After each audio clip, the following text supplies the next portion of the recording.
Welcome to the Pickup Test Video PowerPoint. This PowerPoint contains basic strategies for effective written messaging. Before we get into how to make your written communication better, there's two things you need to understand about communication in general. One, we can't live without it, and two, it's got to be effective. Since our ancestors were running around on the Pleistocene savanna in the Garden of Eden, being human is all about connections. And connections has to do with communication. We want to engage with people that share our similar interests and values so that we can promote our own interests, continue our survival. In fact, communication is so important and communing with others so critical, our brains are hardwired to fire our reward system when we connect with someone who shares our interests and values. But what happens when there's no alignment? The connection isn't made, there's no engagement, the relationship doesn't go forward. And this holds true whether it's in the workplace or the dating game. What this means as you move forward and communicate in the workplace or in any other aspect of your life is that you need to align your interests and values with those who you're speaking to, or in the case of this video PowerPoint, those who you're writing to. So for the next few slides, we're going to give you a couple of key tips for success so that you can align your values with those you're speaking to, get them interested, make a connection, and move that business relationship forward. The first way to increase your chances for success is to prepare strategically before you communicate. Make sure that you understand the purpose, goals, and motivations behind the document you're writing. That you understand the needs and expectations of that audience and any situational variables that might impact how that message is received when the reader looks at it.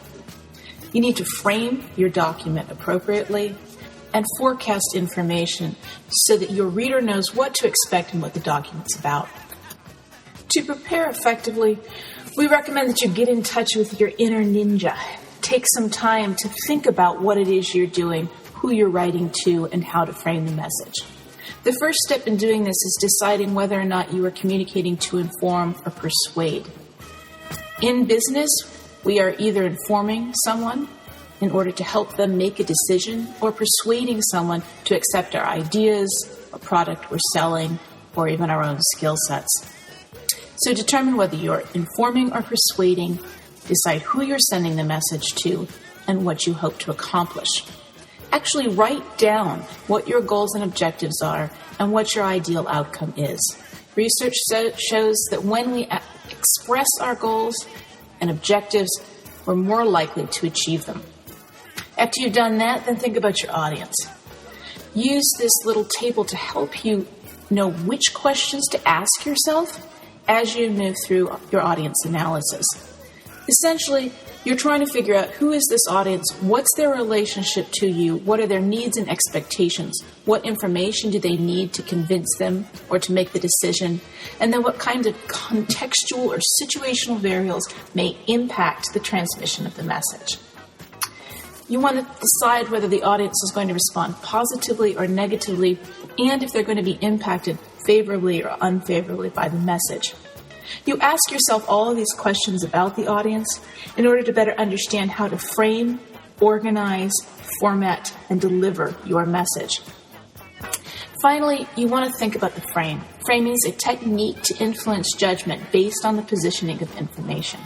So you want to choose a frame that's going to appeal to your audience, that's going to demonstrate that you have aligned interests, aligned goals and objectives, that they'll benefit from this connection so that they read on. Once you understand the strategic landscape for the message that you're going to send, you can choose the information that you want to include in your document. You're going to make sure that it's logical, sufficient, and relevant to the purpose and audience that you're writing to. Consider their needs. Think about what they know and don't know. And make sure that everything you include lines up with your strategic approach. To do this and further your success with it, you can get in touch with your inner ninja a little more and complete some analysis.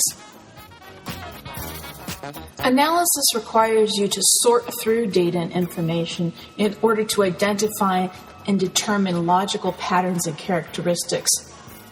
You do this by reviewing the information that you have. Sometimes this takes some time, but you need to do it, keeping in mind the purpose, audience, and context of your message. So ask yourself the questions.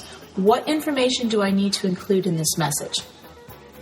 What does my audience already know that I might not need to include because it would be redundant? And what information is going to advance my purpose? If you can answer these questions, then you can begin to sort through your information to identify what's important to include and what's not important to include.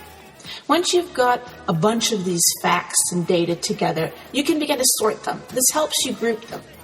Sometimes you can sort by topic, other times by hierarchy importance, which is criteria, other times by chronology, the order in which they appear. Once you've done this, then you can say, how is this information in this group relevant? How is it relevant to other information? What insight does it provide? And how am I going to use this to accomplish my purpose, meet my audience needs, and provide further insight? Providing insight and added value to your reader is important. You can't just dump information into your message. You have to show your reader how it's connected. Use the information that you've gathered to create insight and meaning, draw conclusions, and determine how your information and conclusions can add value for that reader. In an information economy where there's tons of data and information out there, those who can aggregate, organize, and present information in a way that adds value, helps people make decisions, persuades them to take a specific action, those are the people that are successful. So be a Google, not a Yahoo. We all love Google because it gives us something useful that we might need right up front. It takes and analyzes a bunch of data, synthesizes that, and presents a search that's customized to our needs. This is what you need to do with the information that you include in any written message in the workplace as well.